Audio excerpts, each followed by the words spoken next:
Inilah jasad Herman yang diduga sebagai pelaku pencurian gawai yang tewas di dalam sel tahanan Mapolresta Balikpapan.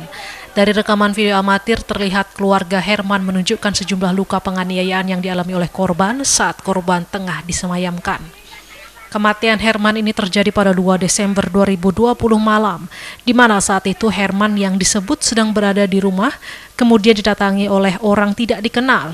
Saat itu Herman dalam posisi tidak mengenakan baju dan mengenakan celana pendek berwarna hitam. Informasi yang ada, Herman dibawa pergi oleh anggota Polresta Balikpapan. Keesokan harinya, keluarga Herman mendapatkan kabar dari Polresta Balikpapan bahwa Herman telah tewas. Anggota polisi tersebut mengatakan Herman tewas karena buang air dan muntah saat diberi makan. LBH Samarinda selaku kuasa hukum korban menyebut jenazah Herman kemudian dibawa pulang oleh pihak keluarga. Namun keluarga kaget setelah melihat jenazah Herman yang penuh luka di sekujur tubuhnya, bahkan ada darah segar yang mengalir dari salah satu bagian tubuhnya. Tewasnya Herman dipenuhi kejanggalan. Keluarga korban menduga Herman mengalami penganiayaan saat dilakukan pemeriksaan.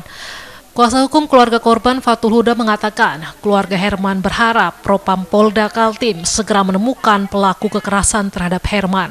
Saat ini keluarga Herman sudah memasukkan pengaduan pembunuhan terhadap Herman kepada Direktorat Reserse Kriminal Umum dan ditembuskan kepada Bidam Propang Polda Kaltim pada Kamis lalu. Laporan tersebut untuk menindaklanjuti kasus dugaan penganiayaan terhadap Herman yang tak kunjung ada titik terang sejak Desember 2020 lalu.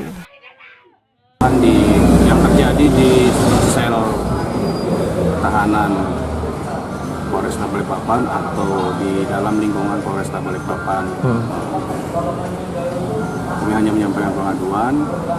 Kenapa? Karena tidak ada tindak lanjut sampai saat ini yang ditanyakan oleh pihak keluarga, tapi tidak ada jawaban sampai saat ini. Prosesnya bagaimana jauh. Sementara itu, Kapolresta Balikpapan Kombes Pol Turmudi mengatakan saat ini kasus tewasnya Herman masih dalam proses penyidikan. Ada 4 anggota Polresta yang masih menjalani pemeriksaan di Ditpropam Polda Kaltim.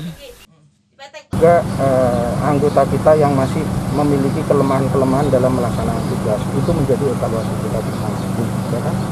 Dan kontrol eksternal juga itu diperlukan ketika ada terjadi kesalahan-kesalahan yang dilakukan oleh kita. Dan kita pasti tegas. Saya pastikan pelanggaran yang dilakukan oleh anggota saya tindak tegas. Turmudi mengatakan bila terbukti adanya unsur pelanggaran yang dilakukan, maka akan ada tindakan tegas nantinya. Hingga saat ini pun pihaknya telah mencopot 4 anggota dari tugasnya di Polresta Balikpapan. Dari Balikpapan, Kalimantan Timur, Mukmin Aziz Ainus melaporkan.